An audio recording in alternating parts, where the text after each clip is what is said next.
हरे कृष्णा। आज एक आपको बहुत इंटरेस्टिंग स्टोरी बताने वाला हूँ मैं, जो शायद आपने कभी नहीं सुनी होगी।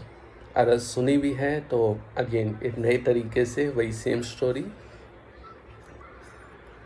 कल एकादशी है जिसे देव उत्थान एकादशी बोलते हैं। ऐसा बोलते हैं कि विष्णु जी सो जाते हैं 4 महीने के लिए। जो अभी शयनी एकादशी आई थी 4 महीने पहले, सावन शुरू होने से पहले, तब से चतुर्मास शुरू होता है। 4 महीने के लिए विष्णु जी सो जाते हैं। सोते हैं कहाँ जाते हैं वो बात की बात, लेकिन वो 4 महीने के लिए सो जाते हैं और कल वो उठने वाले हैं। और कल उठने वाले हैं, तब से शुरू होने वाला है 5 दिन के लिए भीष्म पंचक व्रत। भीष्म पंचक व्रत 5 दिन के लिए आप ये 5 दिन का व्रत रख सकते हैं। भीष्म दादा का नाम सुनते ही दिमाग में याद आती है वो छवि, और एक बहुत पिक्चर जो सबने देखी है कि भीष्म बाणों की शैया पे लेटे हुए हैं। सबने देखी है वो पिक्चर। एक बड़ी इंटरेस्टिंग आपको स्टोरी बताऊं जो आपने नहीं सुनी है। 10 दिन हो चुके थे युद्ध होते हुए, महाभारत का युद्ध जो सबको पता है, कौरवों पांडवों के बीच में। तो हम डिटेल में नहीं जा रहे, वो सबको पता है। 10 दिन हो चुके थे वो लड़ाई होते हुए। दुर्योधन एक दिन, उस दिन 9th डे रात को भीष्म पितामह के पास जाता है। दादा, आप नमक हरामी कर रहे हो। हमने आपको सेनापति बनाया है और आप हमारी साइड होकर भी पांडवों की साइड ले रहे हो। 10 दिन हो चुके हैं और एक भी पांडव नहीं मरा है। दुर्योधन ने बड़े बड़े अपशब्द सुनाए। दुर्योधन बोला कि हमने सेनापति बनाया है। अरे जरा पूछो दुर्योधन से, उसी भीष्म दादा की वजह से ही तुम्हारा पूरा वंश टिका हुआ है। भीष्म दादा ने 4 पीढ़ियां देख ली और तुम बोल रहे हो तुम्हारी वजह से तुमने सेनापति बनाया। एनीवेज, ठीक है। भीष्म तो बहुत मोटी मोटी चीज़ें सुनाई, लेकिन जब ये बोला कि आप नमक हरामी कर रहे हो, जिस थाली में खाया उसी में छेद कर रहे हो, तो वो भीष्म के दिल को लगी। और भीष्म ने बोला, मैं प्रतिज्ञा करता हूँ कल पांडवों को मार दूंगा मैं, और अगर अर्जुन मेरे सामने आ गया तो सबसे पहले मैं उसे मारूंगा। ये भीष्म की भीष्म प्रतिज्ञा है। और तुम्हें अब भी विश्वास नहीं है तो कल अपनी वाइफ को, दुर्योधन को बोला, अपनी वाइफ को बेच देना, मैं उसे आशीर्वाद दे दूंगा। भीष्म का आशीर्वाद, भीष्म की भीष्म प्रतिज्ञा। दुर्योधन हैप्पी, बाहर आ गया, चलो मेरा काम हो गया, आके आराम से सो गया। भीष्म की ये प्रतिज्ञा, और वहां कृष्ण को पता चल गया कि ऐसी कोई प्रतिज्ञा ली है भीष्म ने। कृष्ण तो नींद नहीं, उनको चैन नहीं आ रहा कि कल मेरे पांडव मारे जाएंगे, क्या करें क्या करें। ये रात की बात है, ऑलमोस्ट 12 बजे के आसपास। भीष्म ने प्रतिज्ञा ले ली है, कृष्ण तो नींद नहीं आ रही है। कृष्ण वेट किए, सोचे सोचे सोचे, लेकिन कुछ नहीं। कृष्ण सोचते सोचते लास्ट में गए पांडवों के पास में, जहाँ पांडव सो रहे थे। युधिष्ठिर को उठाया, सब सो रहे हैं। लास्ट में वो पहुंचे अर्जुन के कमरे में।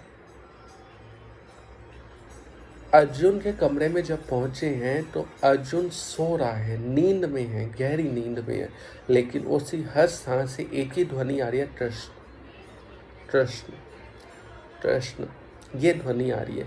मतलब जस्ट इमेजिन कि अर्जुन किस लेवल का भक्त है कि वो नींद में सोया है तो भी उसी हर श्वास से ये ध्वनि आ रही है। हम जागते हुए भी नाम नहीं लेते हैं, तो यू कैन इमेजिन कि हमारा लेवल क्या है और उसका लेवल क्या है। ये गीता में कृष्ण ने भी बोल दिया, भक्तो असी सखा चेती, तुम मेरे भक्त हो, तुम मेरे दोस्त हो। और शायद लाइव एग्जाम्पल मैंने आपको दिया कि अर्जुन सो रहा है और सोते हुए भी नाम ले रहा है। कृष्ण ने अर्जुन को उठाया, अर्जुन तुमको भी पता चला, कुछ खबर है? अर्जुन नींद में से उठा, क्या खबर है, क्या हुआ? कहते भीष्म ने भीष्म प्रतिज्ञा ली है कि कल वो तुम्हें मार देगा। अर्जुन फिर सो गया। कृष्ण ने फिर उठाया, तूने सुना मैंने क्या बोला है अभी? कल भीष्म तुझे मार देगा। तो अर्जुन बोला हाँ तो फिर अर्जुन लेटने लगा। फिर कृष्ण पलट के, नहीं नहीं, तुझे सुना, कल भीष्म तुझे मार देगा, तेरे कोई टेंशन वेंशन नहीं है? अर्जुन बोला, टेंशन लेने के लिए तुम हो, मैं सो रहा हूँ, मुझे सोने दो, मुझे नींद पूरी करनी है, मेरे को कल युद्ध करना है। कृष्ण ने फिर, मतलब अभी वो जारी रहा, पे नींद तो खुली गई ना, भाई तू सुन रहा है मैं क्या बोल रहा हूँ? कल तू मरने वाला है। अर्जुन ने जो लाइन बोली है वो लाइन सुनो। अर्जुन ने बोली है, कृष्ण ब्रह्मा की इस पूरी दुनिया में 3-4 लोग मर भी गए, अरे पांडव 4-5 लोग मर भी गए, क्या कोई फर्क पड़ जाएगा धरती पे? कोई नहीं। इतने लोग डेली आ रहे हैं, डेली मर रहे हैं, डेली हजारों के लोग में सेनापति मारे जा रहे हैं, सेना मर रही है, कोई फर्क पड़ेगा? कोई फर्क नहीं पड़ेगा। लेकिन टाइम्स ऑफ इंडिया की हेडलाइन में क्या छपेगा? कृष्ण के भक्त मारे गए। न्यूज़पेपर में हेडलाइन में क्या छपेगा? कृष्ण के भक्त मारे गए, कृष्ण का सखा मारा गया। वहां पे ये नहीं आएगा अर्जुन मारा गया, वहां ये आएगा कि जिस पे कृष्ण बैठा था, कृष्ण साथी का, कृष्ण का दोस्त जो था, वो मारा गया। तो बड़ी अच्छी लाइन बोली अर्जुन ने कि अब मेरी हंसी नहीं, अब तेरी हंसी है, तुम लो टेंशन अपने भक्तों की, मैं चला सोने के लिए। ये बोल के अर्जुन सो गया। टेंशन हुई कृष्ण को कि अब क्या करूं, ये तो पांडव तो कोई सुनने और राजी नहीं, और जो सबसे पहले मरने वाला है वो उसे कोई टेंशन नहीं, अब मेरी जिम्मेवारी है इनको बचाने की। कृष्ण घूम रहे हैं, सोच रहे हैं रातों नींद कैसे आए। लास्ट में वो पहुंचे हैं द्रौपदी के पास। सुबह ब्रह्म मुहूर्त का टाइम हो चुका है, 4 बज चुके हैं, द्रौपदी के पास पहुंचे।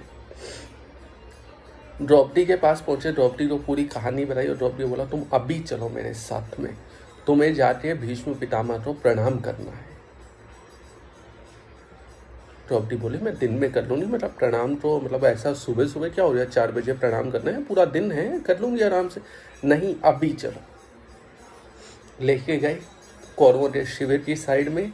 सुबह ब्रह्म मुहूर्त का टाइम, कोई नहीं उठा हुआ है, सिर्फ भीष्म पितामह उठे हुए हैं, अपनी माला कर रहे हैं, समाधि लगी हुई है उनकी। द्रौपदी पहुंची है, लेकिन जब द्रौपदी जा रही है ना, उसे पैरों की आवाज़ आ रही है, जो चप्पल सैंडल जो भी हील्स जो भी पहना हो रहा है उसकी आवाज़ आ रही है। कृष्ण ने बोला, ये भी उतार के दो। वो उतारते कृष्ण ने अपनी बगल में द्रौपदी के जूते छुपा लिए और वहां पहुंचे, भीष्म पितामह को प्रणाम किया। पितामह को ने रात को क्या बोला था दुर्योधन को कि अपनी वाइफ को भेज देना, मैं उसको आशीर्वाद दे दूंगा। लेकिन ऑफकोर्स दुर्योधन लेट उठने वाला बच्चा, ये ब्रह्म मुहूर्त में आ गए। क्यों? जो पीछे कृष्ण खड़े थे, उठाते ले आए कि जाओ। भीष्म ने कुछ नहीं देखा, सिर्फ आशीर्वाद दे दिया, सौभाग्यवती बा। जैसे ये बोला, द्रौपदी ने उसी टाइम बोला, पितामह अगर मेरा एक भी पति मारा गया तो आपका वरदान झूठा हो जाएगा, और आप तो सत्य वचन बोलने वाले हो, आपका तो आशीर्वाद कभी झूठा नहीं होता। जैसे ये लाइन बोली, भीष्म पितामह की आंखें खुल गई। जो उनकी समाधि लगी थी वो समाधि ही टूट गई। जो उनकी समाधि लगी थी कृष्ण में, वो समाधि ही टूट गई उनकी। एक बड़ा अच्छा एक कवि ने लिखा है, अब आया होश पितामह को, हाथों से जो वह माला जप रहे थे, हाथों से माला छूट गई, हरि के चरणों में लगी वो सहज समाधि टूट गई। क्यों? क्योंकि उनको तो लगा द्रौपदी सॉरी दुर्योधन की वाइफ आनी है, वो आई है, मैंने उसे आशीर्वाद दिया, बट यहाँ तो द्रौपदी आ गई।